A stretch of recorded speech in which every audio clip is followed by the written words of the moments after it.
अदनान एक बहुत ही मेहनती और गुस्से का तेज शख्स था। जब वो काम से थका हारा घर आता तो अक्सर छोटी छोटी बातों पर चिल्लाना शुरू कर देता। उसकी बीवी सायरा बड़ी सब्र करने वाली थी। वो हमेशा उसके गुस्से को खामोशी से बर्दाश्त करती और उसकी ज़रूरतों का ख्याल रखती। एक शाम अदनान बहुत परेशान घर लौटा। ऑफिस में उसका दिन ठीक नहीं गुजरा था। उसने दरवाजा खोला और देखा कि सायरा किचन में काम कर रही है। सायरा, मेरे लिए गर्म चाय जल्दी से बनाओ, उसने तेज आवाज में हुक्म दिया। सायरा ने फौरन चाय बनाना शुरू कर दी, मगर जल्दी में जब वो ट्रे में चाय ला रही थी तो चाय का कप थोड़ा हिल गया और कुछ चाय सॉसर में गिर गई। अदनान ने ये देखा तो वो आग बबूला हो गया। तुम एक सीधी तरह से चाय भी नहीं ला सकती, हर काम में नुकसान करना जरूरी है, तुम्हें जरा भी अकल नहीं है, उसने तेजी से कहा। सायरा ने सर झुका लिया और चुप रही। उसने आहिस्ता से कप और सॉसर बदला और अदनान को दोबारा चाय पेश की। उस वक्त उनका छोटा बेटा करीब खड़ा था।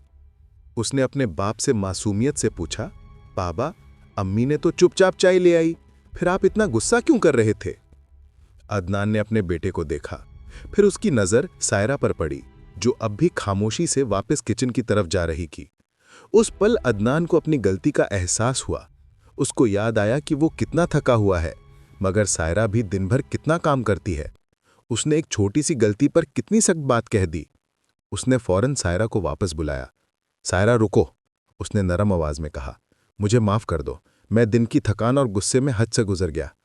उसने सायरा का हाथ पकड़ा और प्यार से कहा, तुम्हारा सब्र और तुम्हारी खामोशी मेरे गुस्से से ज्यादा ताकतवर है।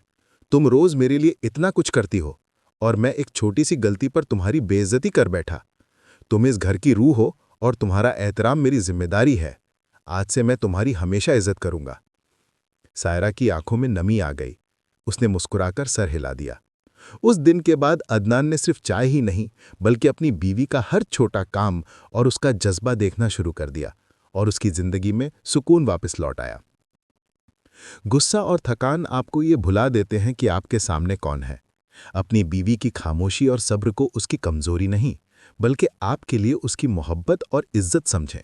सच्ची मर्दानगी ये है कि वो अपनी बीवी का एहतराम हर हाल में करे।